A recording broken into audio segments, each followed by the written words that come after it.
عظیم کتاب ہے جس نے انسانوں کو پستی سے اٹھا کر بلندیوں تک پہنچا دیا۔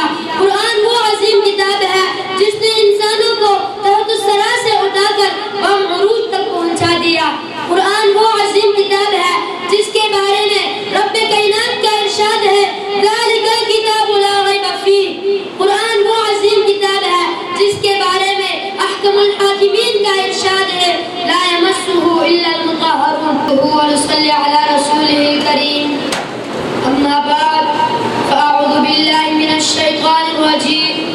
بسم اللہ الرحمن الرحیم۔ ان هذا القرآن يهدي للتي هي اقوم۔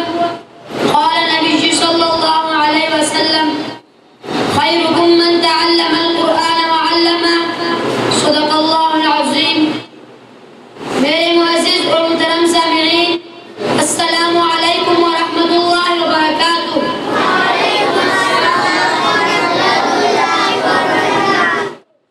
آج میں جس موضوع پر رفع کرنا چاہتا ہوں وہ ہے عظمت قرآن۔ قرآن وہ عظیم کتاب ہے جس کو اللہ رب العزت نے حضور صلی اللہ علیہ وسلم کی قلب طور پر نازل کیا۔ عبدہ لیکون للعالمین نذیرا۔ قرآن وہ عظیم کتاب ہے جس کو لانے والے جبرائیل ہے، نزل بہ روح الامین۔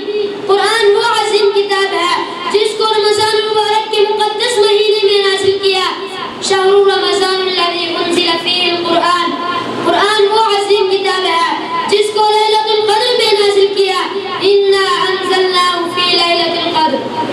سامعین محترم، اس قرآن کی عظمت کو دیکھنا ہو تو شہروں اور دیہاتوں کی گلیوں میں جا کر دیکھو، آپ کو چھوٹے چھوٹے معصوم بچے اپنے سینوں سے چمٹائے ہوئے نظر آئے گی۔ آپ کو 5 سال کا بچہ حافظ نظر آئے گا، 70 سال کا بوڑھا حافظ بھی نظر آئے گا۔ اس قرآن کی عظمت کو دیکھنا ہو تو تاریخ ابن خلدون اٹھا کر دیکھو، آپ کو اس کی عظمت کے بارے میں ایک عجیب بات بتائے گی۔ تاریخ کہتی ہے کہ ایک مرتبہ حضور صلی اللہ علیہ وسلم مسجد میں تشریف لائے تو کیا دیکھتے ہیں کہ پیغمبر صلی اللہ علیہ وسلم 2 قلب و جگر جن کو دنیا صدیق اکبر اور فاروق اعظم کے نام سے جانتی ہے، صدیق اکبر مسجد کے ایک کونے میں اور فاروق اعظم مسجد کے دوسرے کونے میں کھڑے ہیں۔ پیغمبر صلی اللہ علیہ وسلم دونوں کو دیکھتے ہیں، صدیق اکبر کو دیکھتے ہیں، وہ قرآن کو آہستہ آواز سے پڑھ رہے ہیں، اور فاروق اعظم کو دیکھتے ہیں، وہ قرآن کو بلند آواز سے پڑھ رہے ہیں۔ جب دونوں قرآن کی تلاوت سے فارغ ہوتے ہیں، پیغمبر صلی اللہ علیہ وسلم دونوں کو بلاتے ہیں۔ پیغمبر صلی اللہ علیہ وسلم دونوں قلب جانثار انتہائی محبت حالات میں حضور صلی اللہ علیہ وسلم کے قدموں میں بیٹھ جاتے ہیں اور عرض کرتے ہیں یا اللہ کے رسول کیا حکم ہے؟ تو پیغمبر صلی اللہ علیہ وسلم صدیق اکبر سے پوچھتے ہیں اے ابو بکر تم قرآن کو آہستہ آواز سے کیوں پڑھ رہے تھے؟ صدیق اکبر جواب دیتے ہیں یا اللہ کے رسول میں قرآن اس ذات کو سنا رہا تھا جو دلوں کے بیچ بھی جانتی ہے۔